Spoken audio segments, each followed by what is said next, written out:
I remained silent whilst she did the first hand. Just like having my makeup applied, I quite enjoyed the process of being pampered. Mother commented on the color. Is it the same color as my lipstick? I asked. It is. Mother replied. How long does it last for? I asked. Well, Mother shrugged. Until you remove it, she replied before telling me that I could keep it on for a few days if I wanted. I reminded her that I have school tomorrow. You could borrow my old uniform, my sister grinned. I knew she was joking, so responded with nothing but a smile and a polite refusal. I kept my palms pressed flat against the tabletop whilst Mother panted my toenails. She asked my sister what she'd be wearing today, and Judy replied with a handful of options including shorts and leggings, a skirt and top and this or that dress. I think you should definitely wear a dress, seeing as your brother will be. Mother replied, grinning and winking at me. Once finished, Mother told me not to move so my toenails could dry for a few minutes. Do you want some scrambled egg or a bacon butty? She asked. I told her I'd had some checkies, but Mother said I needed more than that. You won't get chance to eat anything else until lunchtime, she stated. The scent of eggs and bacon must have woken Father up. He appeared as Judy and I were chomping down a bacon and egg sandwich. I'd more or less forgotten that I was wearing makeup, but his presence reminded me. I half expected him to tease me, but he didn't. He just smiled and yawned and made small talk as usual. What time do you need to be at the village hall? He asked. 9. Mother replied. So the sooner we get this one dressed the better, she added as she smiled down on me. By 8:40 I had my dress on. Mother and Judy kept telling me how nice I looked and I kept saying how silly I felt. Mother led me downstairs.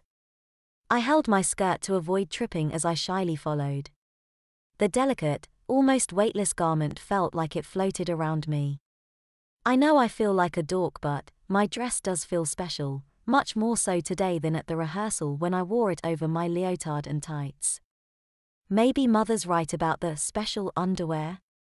I glanced at myself as I passed the hallway mirror, but I didn't see my reflection. Instead, I caught a fleeting glimpse of a girl with short hair. I might have got away with it if the whole town didn't know that this year's May Queen is going to be a boy. I followed my mother to the kitchen. Doesn't he look pretty? She announced as I stepped through the doorway. You look fine, son. Father replied. We're all very proud of you. Thanks, Father. I coyly groaned. How do you feel? He asked. Like a girl. I replied. I looked down at my dress, then back at my father. But I guess that's the idea, isn't it? It is, he smiled. You enjoy it while you can, you've put a lot of time and effort into today. You should be proud of yourself. Maybe I should be proud of myself? I thought.